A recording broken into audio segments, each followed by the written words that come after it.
제가 아는 은퇴 목사님이 계십니다. 이분이 본인 아들과 차를 타고 가다가 정치 문제에 대해서 얘기를 하게 됐습니다. 이 목사님은 보수 측이고 아들은 진보 측이에요. 둘이 정치 문제를 얘기하는데 의견이 좁혀지지 않는 겁니다.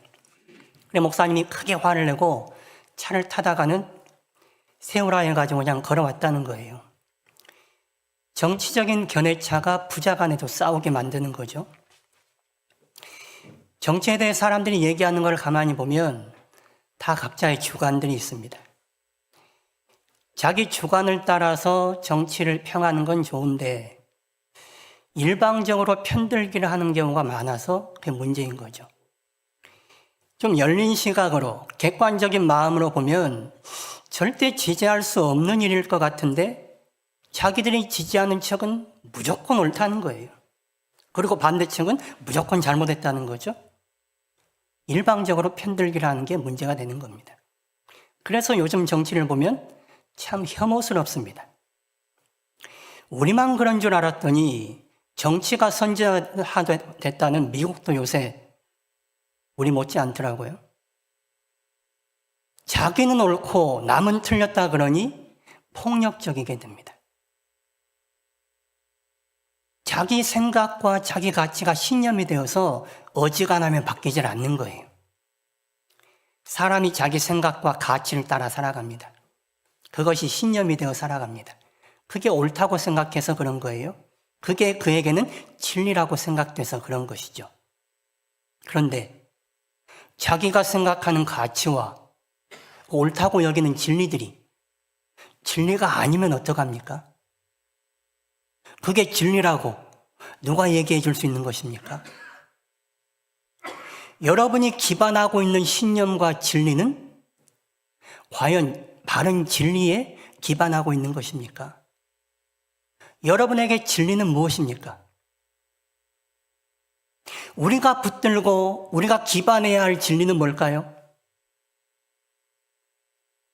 우리가 지향해야 할 진리. 우리는 그 진리를 어떤 자세로 대해야 하는 것일까요? 오늘 본문을 보시면 진리를 대하는 몇 가지 모습, 태도가 나오고 있습니다. 먼저 유대 종교 지도자들이 보여주고 있는 모습입니다. 이들은 산헤드린 공의회를 열어서 예수님을 죽이자고 결의했습니다. 그리고 로마 총독 빌라도에게 끌고 갔습니다. 당시 유대가 로마의 식민지였기 때문에 사형을 언도하고 집행할 수 있는 권한은 로마 총독에게 있었습니다. 그래서 자기들이 죽이지 않고 로마 총독에게 예수님을 끌어간 것입니다. 오늘 본문 28절 말씀 우리 같이 읽어보실까요? 그들이 예수를 가야바에게서 관정으로 끌고 가니 새벽이라. 그들은 더럽힘을 받지 아니하고 유월절 잔치를 먹고자 하여 관정에 들어가지 아니하더라. 관정으로 끌고 갔다. 총독 관절을 말하는 것이죠. 빌라도에게 끌고 갔습니다. 하반절에 보시면 그들은 더럽힘을 받지 아니하고 유월절 잔치를 먹고자 하여 총독 관저에 들어가지 아니하였다라고 나와 있습니다. 유월절 잔치에 참여하고자 이방인인 빌라도 총독의 관저에 들어가지 않았다라고 얘기하는 것이죠. 율법에는 이런 내용이 없습니다. 이방인의 집에 들어가면 하루 동안 부정해지기 때문에 다음날 유월절 잔치에 참여할 수 없다. 이런 내용은 후대의 랍비들이 가르친 유전에 따른 것입니다. 그래서 이들은 율법, 하나님의 말씀보다는 자기들 랍비들이 가르친 전통을 따라서 이방인들과 섞이지 않으려고 한 것이죠. 이방인 집에 들어가면 하루 동안 부정해지니까 다음날 유월절 잔치에 참여하지 못하게 되어서 로마 총독에게 예수님을 끌고 가긴 했지만 그 관저까지 들어가지는 않고 밖에서 로마 총독과 얘기를 하고 있는 것입니다. 여기서 우리는 유대 종교 지도자들의 아이러니를 보게 됩니다.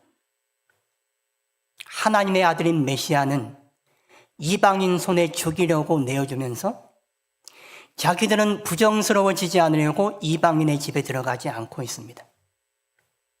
하나님 앞에서 어느 것이 더 큰 죄입니까?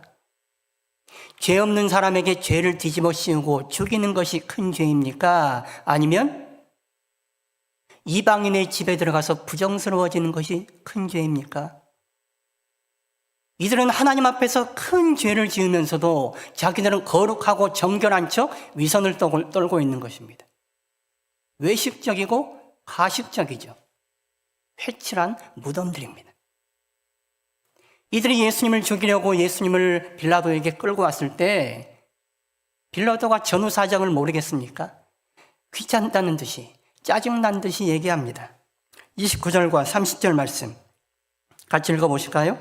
그러므로 빌라도가 밖으로 나가서 그들에게 말하되 너희가 무슨 일로 이 사람을 고발하느냐 대답하여 이르되 이 사람이 행악자가 아니었더라면 우리가 당신에게 넘기지 아니하였겠나이다. 29절 하반절에 보시면 너희가 무슨 일로 이 사람을 고발하느냐라고 묻습니다.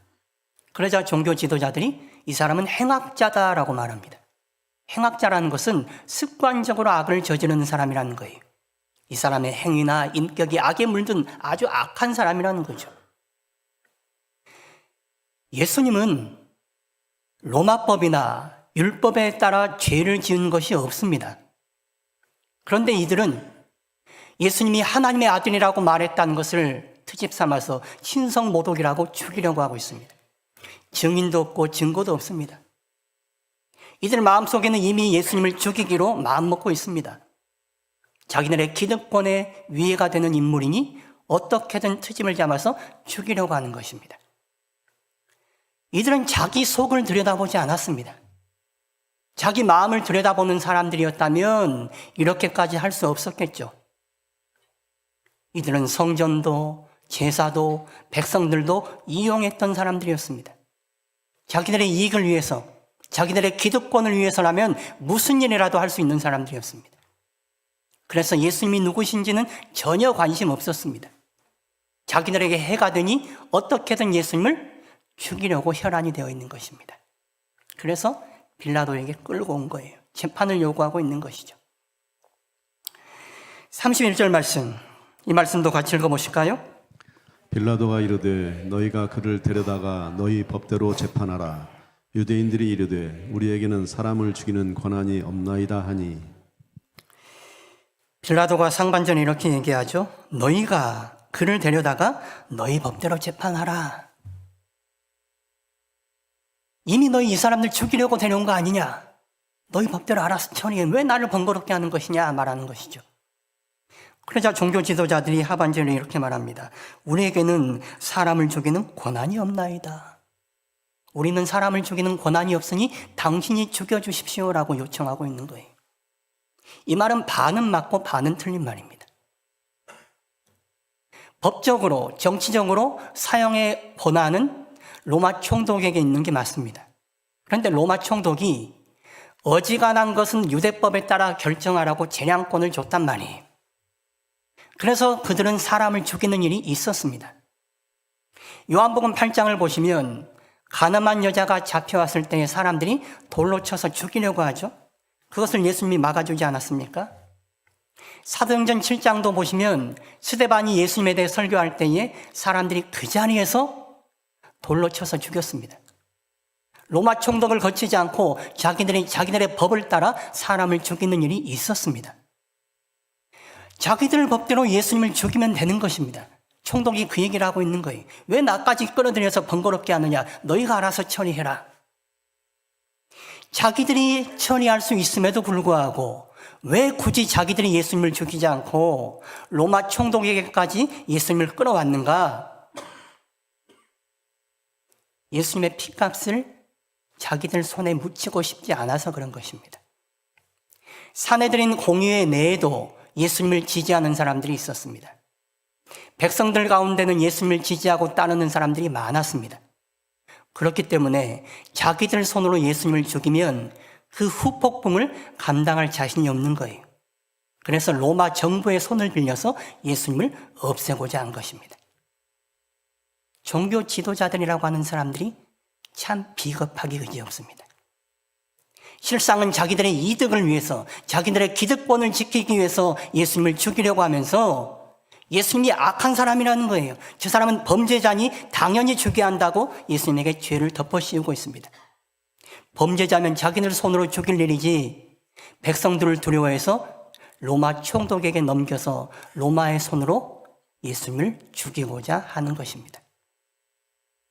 종교 지도자들은 진리이신 예수님을 죽이고자 했습니다. 진리이신 예수님의 빛 아래에서 자신들을 봤다면 이렇게 할 수 없었을 것입니다. 그러나 그들은 빛 아래에 있지 않았습니다. 그래서 자신들의 문제도 몰랐고 자기들의 더러움도 죄도 볼 수가 없었습니다. 그저 자기들이 가지고 있는 생각과 신념이 진리라고 여기며 살아갔습니다. 그 진리를 벗어나지 않았습니다. 참된 진리를 구하지 않은 것입니다. 오히려 참 진리를 죽인 것이죠. 한편 빌라도가 진리에 대해 어떤 모습을 보여주고 있는가가 오늘 성경에 또한 나오고 있습니다.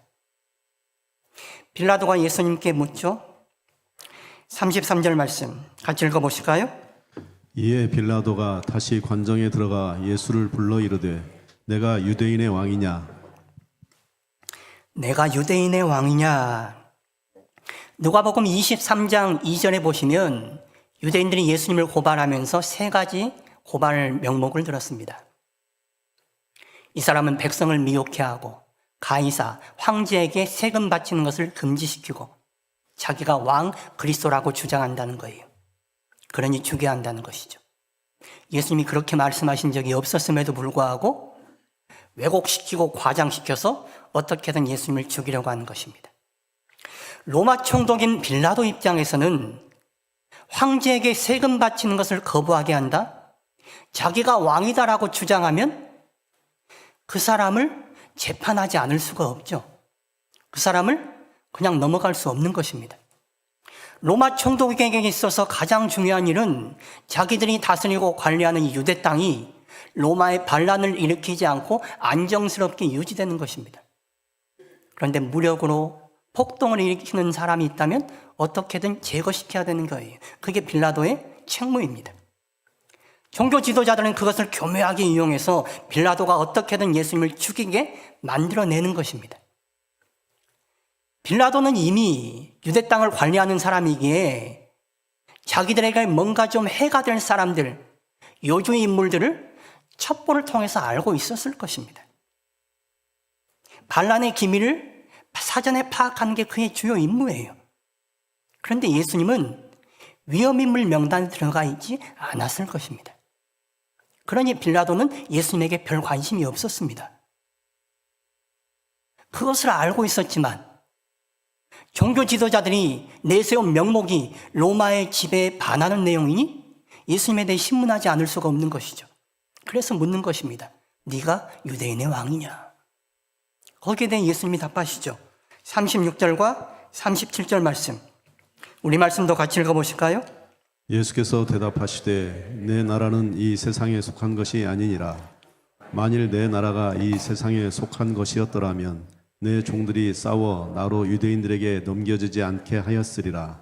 이제 내 나라는 여기에 속한 것이 아니니라. 빌라도가 이르되 그러면 내가 왕이 아니냐? 예수께서 대답하시되 내 말과 같이 내가 왕이니라. 내가 이를 위하여 태어났으며 이를 위하여 세상에 왔나니 곧 진리에 대하여 증언하려 함이로라. 무릇 진리에 속한 자는 내 음성을 듣느니라 하시는데. 빌라도의 질문에 예수님이 말씀하시죠. 내가 말하는 왕이다. 그런데 나는 너희가 생각하는 세상의 왕이 아니라는 거예요. 나의 나라는 세상이 생각하는 그런 나라가 아니라고 말씀하십니다. 예수님은 세상에 속한 나라를 가지고 세상에 속한 왕 같은 그런 왕이 아니셨습니다. 사실 예수님은 온 우주 만물을 만드시고 주관하시는 참 왕이시죠. 세상이 생각하는 그런 부류가 아니었다는 거예요. 사람들은 예수님에 대해서 잘 알지 못했습니다. 빌라도도 잘 알지 못했습니다. 그러나 빌라도는 예수님의 말을 듣고 이 사람이 자기가 생각하는 종교 지도자들이 누명을 씌우고 있는 그런 로마의 반기를 드는 그런 위험인물은 아니라는 사실은 알 수가 있는 것이죠. 빌라도는 예수님이 진리에 대해 언급하는 내용을 들으면서 38절에 이렇게 얘기합니다. 진리가 무엇이냐? 너가 진리에 대해 언급하는데 진리가 무엇이냐라고 묻습니다. 여기에는 두 가지 의미가 있습니다. 하나는 너 같은 게 뭔데 진리에 대해서 운운하느냐라고 비꼬는 것이고, 또 하나는 네가 진리에 대해 뭘 말하든 나는 관심 없다는 거예요. 그래서 진리가 뭐냐라고 조롱조롱 묻고 있는 것입니다. 그리고 유대 종교 지도자들에게 말하죠. 38절 하반절에 나는 그에게서 아무 죄도 찾지 못하였노라. 너희가 고발하는 것처럼 이 사람이 로마의 반기를 드는 위험인물은 아니라는 거예요. 내가 볼 때 로마법에 따라 이 사람은 죄를 찾을 수 없다. 그래서 예수님을 풀어주고자 한 것입니다. 6월절 전례를 따라서 죄수 한 명을 석방하려고 합니다. 그게 예수님이면 어떻겠냐고 종교 지도자들에게 타협안을 제시하는 거죠. 로마 총독 입장에서는 어떻게든 종교 지도자들과 잘 그들을 구슬려서 화합해야 됩니다. 어떻게든 로마의 위해가 되지 않도록, 유대가 반란을 일으키지 않도록 지키는 것이 빌라도의 책무예요. 그래서 예수님을 어떻게든 죄 없는 사람이니 타협안을 제시해서라도 풀어주고자 했습니다. 39절과 40절 말씀 보십시오. 우리 이 말씀도 같이 읽어볼까요? 6월절이면 내가 너희에게 한 사람을 놓아주는 전례가 있으니 그러면 너희는 내가 유대인의 왕을 너희에게 놓아주기를 원하느냐 하니 그들이 또 소리질러 이르되 이 사람이 아니라 바라바라 하니 바라바는 강도였더라. 빌라도가 예수님을 풀어주고자 했지만 종교 지도자들은 예수님이 아니라 바라바를 풀어달라고 요구합니다. 바라바는 강도였다라고 기록을 하고 있습니다. 여기서 강도라는 것은 우리가 흔히 생각하는 자기 이익을 위해서 남에게서 뭔가를 뺏는 그런 잡범을 의미하는 게 아닙니다.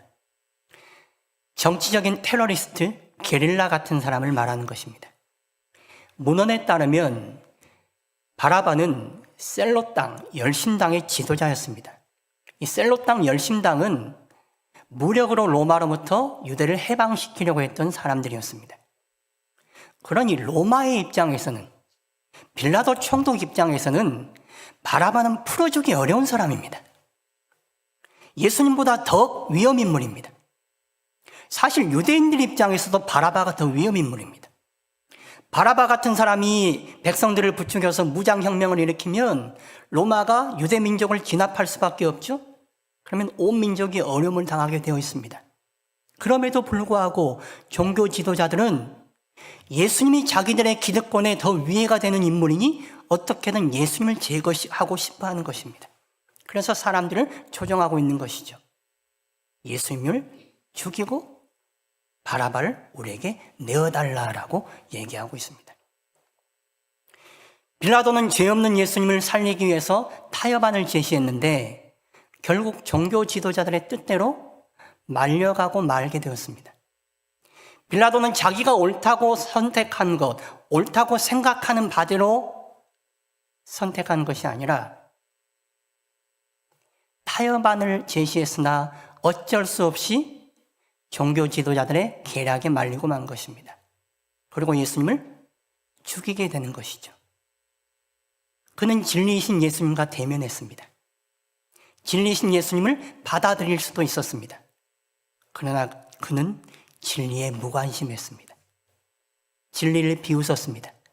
그리고 결국 진리에서 멀어지고 만 것입니다. 종교 지도자들이나 빌라도나 모두 다 진리에 무관심했습니다. 자기들이 생각하고 있는 것, 자기들이 가지고 있는 신념, 그것이 진리라고 생각했습니다. 자기들의 진리 안에만 머문 것입니다. 그래서 참 진리이신 예수님을 죽이게 되고 만 것이죠. 진리를 받아들이지 못하게 된 것입니다. 우리 그리스도인들에게 진리는 무엇입니까? 우리에게 진리는 오직 예수 그리스도이십니다. 예수님이 우리의 구원이십니다. 예수님이 우리의 진리이십니다라고 우리가 말한다면 우리의 구원이요 진리인 예수님께 우리는 맞춰야 하는 것입니다. 내 안에 있는 진리라고 여기는 것들을 내려놓고 예수님이 말씀하시는 진리를 받아들여야죠. 그리고 그 진리 가운데 우리를 다시금 세워가야 하는 것입니다. 오늘 본문 37절 말씀 다시 한번 같이 읽어보실까요? 빌라도가 이르되 그러면 내가 왕이 아니냐? 예수께서 대답하시되 내 말과 같이 내가 왕이니라. 내가 이를 위하여 태어났으며 이를 위하여 세상에 왔나니 곧 진리에 대하여 증언하려 함이로라. 무릇 진리에 속한 자는 내 백성을 듣느니라 하신대. 예수님께서 당신에 대하여 말씀하십니다. 하반절에 진리에 대하여 증언하러 왔다. 그리고 진리에 속한 자는 내 음성을 듣는다라고 말씀하고 있습니다. 우리가 진리에 속한 자들이라면, 우리가 예수님께 속한 자들이라면 우리는 진리이신 예수님의 음성을 들어야 합니다. 종교 지도자들이나 빌라도는 진리이신 예수님의 음성을 듣지 못했습니다. 그들은 진리에 속한 자들이 아니었기 때문에 그렇습니다. 그래서 예수님과 대면했음에도 불구하고 그 진리의 음성을 받아들일 수가 없었습니다. 진리, 헬라어로 보면 알레세이아라는 단어를 쓰고 있습니다. 이 알레세이아라는 단어는 신약 성경에 109회가 나옵니다. 그런데 절반 가까이가 요한이 쓴 성경에 나오고 있습니다. 그만큼 사도 요한이 진리라는 가치를 중요시 여겼다라는 것을 말하는 것이죠. 요한복음 1장 14절 보시면 이렇게 나와 있어요. 말씀이 육신이 되어 우리 가운데 거하심에 우리가 그의 영광을 보니 아버지의 독생자의 영광이요 은혜와 진리가 충만하더라. 예수님에게는 은혜와 진리가 충만했습니다. 다시 말해 예수님이 하나님이시라고 말하고 있는 것입니다. 요한복음 4장 23절과 24절 말씀 같이 읽어보실까요? 아버지께 참되게 예배하는 자들은 영과 진리로 예배할 때가 오나니 곧 이때라. 아버지께서는 자기에게 이렇게 예배하는 자들을 찾으시느니라. 하나님은 영이시니 예배하는 자가 영과 진리로 예배할지니라. 예수님께서 오심으로 우리가 영이신 하나님께 영으로 나아가 예배할 수 있게 되었습니다. 진리이신 예수님을 통해 참된 예배를 드릴 수 있게 된 것입니다. 요한복음 14장 6절 보십시오. 예수께서 이르시되 내가 곧 길이요 진리요 생명이니 나로 말미암지 않고는 아버지께로 올 자가 없느니라. 예수님이 구원의 진리다라고 말씀하는 것입니다. 8장 32절 보십시오. 진리를 알지니 진리가 너희를 자유롭게 하리라. 우리를 죄와 세상의 모든 얽매는 것으로부터 자유케 하는 진리가 바로 예수님이시다라고 말씀하는 것이죠. 그 다음 보시면 16장 13절 보세요. 그러나 진리의 성령이 오시면 그가 너희를 모든 진리 가운데로 인도하시리니 그가 스스로 말하지 않고 오직 들은 것을 말하며 장래일을 너희에게 알리시리라. 진리의 성령, 성령이 진리와 연결되어 있다. 예수님과 연결되어 있다라고 말씀하고 있습니다. 17장 17절에서 19절 말씀 같이 읽어보실까요? 그들을 진리로 거룩하게 하옵소서. 아버지의 말씀은 진리니이다. 아버지께서 나를 세상에 보내신 것 같이 나도 그들을 세상에 보내었고 또 그들을 위하여 내가 나를 거룩하게 하오니 이는 그들도 진리로 거룩함을 얻게 하려 함이니이다. 진리는 거룩과 연결되어 있는 말입니다. 다시 정리해서 말하면 진리를 요한복음에서 말할 때 예수님이 진리다 하는 것은 예수님이 곧 하나님이시다라는 것을 말하고 있는 것입니다. 그리고 예수님은 예배와 구원과 자유와 성령과 거룩과 연결되어 있습니다. 그래서 그 진리이신 예수님을 우리가 받아들일 때에 그 음성을 듣고 그 음성 안에 머물 때에 우리가 참된 예배로 나아갈 수 있고 구원으로 갈 수 있고 자유케 될 수 있습니다. 성령을 누리고 거룩한 삶을 살아갈 수 있게 되는 것입니다. 37절에서 예수님이 진리에 대해 언급하실 때 헬라어를 보시면 관사가 붙어 있습니다. 관사가 붙어 있다는 것은 그 진리가 유일한 진리라는 것을 가리키는 것이죠. 반면에 빌라도가 진리라고 말할 때에는 관사가 붙어 있지 않습니다. 세상적인 진리, 인간적인 진리, 보편적인 것을 말하는 것입니다. 요즘 사람들이 종종 이런 말을 하죠. 역시 고기가 진리야. 고기에는 밥이 진리야 이렇게 말합니다. 그거는 사람들의 선호, 취향, 다수의 의견 그런 걸 말하는 거죠. 고기를 안 먹는 사람도 있습니다. 고기 먹을 때는 밥을 안 드시는 분도 있죠. 그것은 절대적인 진리가 될 수 없습니다. 상대적인 진리라고 여기는 것들이죠. 우리가 진리라고 여길 수 있는 것, 그래서 받아들일 수 있는 진리는 오직 예수님이십니다. 예수님이 가르치시는 진리, 예수님이 말씀하시는 진리, 그 진리를 받아들일 때에 우리는 진리 가운데 머물 수가 있는 것입니다. 빌라도와 종교 지도자들은 그 진리를 받아들이려 하지 않았습니다. 자기들이 알고 있는 것이 진리라고 여기며 그 진리 안에만 머물려고 했습니다. 진리를 들음에도 불구하고 진리를 받아들일 수 없는 이유는 그들이 영적으로 하나님과 바른 관계에 있지 못하기 때문에 그렇습니다. 하나님과 바른 관계 속에 있지 못하면 진리를 대면하면서도 진리의 음성을 들으면서도 그것을 받아들일 수가 없는 것이죠. 하나님께 속해 하나님과 관계를 맺고 있는 사람은 진리의 음성인 예수님의 음성, 예수님의 말씀을 듣게 됩니다. 그리고 그 말씀을 받아들여 우리 안에 진리라고 여기는 것들을 버리고 참 진리를 붙들고 살아가는 것입니다. 우리 안에는 우리가 진리라고 여기는 거짓된 진리, 헛된 진리들이 많이 있습니다. 비진리라고 할 수 있죠. 진리가 아닙니다. 그런데 우리는 그것을 진리라고 여기며 살아가는 거예요. 그 비진리들을 없애고 진리 가운데 있도록 하기 위해서 예수님께서 이 땅에 오신 것입니다. 그 진리를 증언하고 진리를 사람들에게 안내하고 진리 가운데 머물게 하는 것, 그것이 예수님의 사역이었고 사명이셨습니다. 그래서 예수님께서 오늘 말씀하는 것입니다. 내가 곧 진리니 진리에 속한 자는 진리의 음성인 내 음성을 듣는다라고 말하는 것입니다. 우리가 듣고 우리가 거해야 할 진리는 바로 예수님의 음성, 예수님의 진리입니다. 시집 온 지 얼마 안 되는 며느리가 시골에 있는 시댁을 방문했습니다. 마침 시어머니가 평상에서 고추를 말리고 있는 거예요. 그래서 그 일을 도와주다가 한참 시간이 지나서 잠깐 쉬고 있었습니다. 그러면서 고추를 이렇게 쥐고 있었어요. 시어머니가 그 모습을 보더니 얘야, 너 손가락 모습이 좀 이상하구나. 그러자 그 소리를 들은 며느리가 화들짝 놀래가지고 이렇게 하는 거예요. 이해되십니까? 습관이란 게 잘 안 바뀌죠. 생각이란 것 잘 안 바뀝니다. 자기가 그 안에 가지고 있던 습관들, 생각들 잘 안 바뀌어요. 그런데 바꿔야 하는 것입니다. 잘못된 것이라면 바꿔야죠. 잘못된 것인 줄 알면서도 안 바꾼다면 큰 문제이죠. 잘못된 것인데도 잘못된 줄 모르고 산다면 큰 문제입니다. 그 잘못된 비진리들을 바꾸기 위해서 예수님께서 오신 것입니다. 진리이신 예수님을 우리 안에 받아들일 때에 우리는 진리 가운데 거할 수 있게 되는 것입니다. 그리스도인은 자기를 들여다보는 사람입니다. 자기를 들여다볼 수 있어야 하는 사람들입니다. 자기의 실수와 허물과 죄를 들여다보고 돌이켜야 합니다. 회개해야 합니다.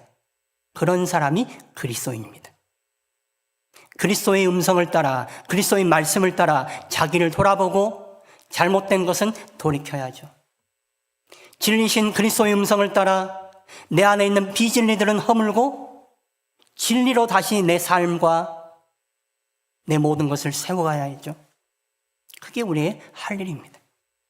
성도 여러분, 우리의 것, 세상의 것이 우리의 진리가 되게 하지 말고 예수님의 말씀, 주님의 음성이 우리의 진리가 되게 하시기 바랍니다. 우리는 그 진리를 따라 살아가야 하는 사람들입니다. 내 것을 붙잡고는 주님의 것을 잡을 수 없습니다. 내 것을 놔야 합니다. 주님의 것을 받아들여야 합니다. 주님의 말씀에 순종하지 않고는 주님께 더 가까이 갈 수 없습니다. 주님께 더 가까이 가고 내 것을 내려놓고 기꺼이 자기를 부인하며 주님을 순종하는 삶, 그것이 신앙의 성장이고 성숙입니다. 주님은 우리가 진리 안에 거해 과거에 머무는 삶이 아니라 계속해서 부단히 주님께 나아가는 삶, 성장하고 성숙하는 삶이 되기를 원하십니다. 그 일을 위해 주님이 우리에게 오신 것입니다. 그 일을 위해 지금도 주님은 우리에게 당신의 음성 진리를 드러내시는 것입니다. 다른 음성을 따르는 것이 아니라 주님의 음성을 듣고 우리 안에 있는 비진리들을 허물고 주님의 진리들로 세워가는, 그래서 진리 안에 머무는 여러분들 되시기를 바랍니다.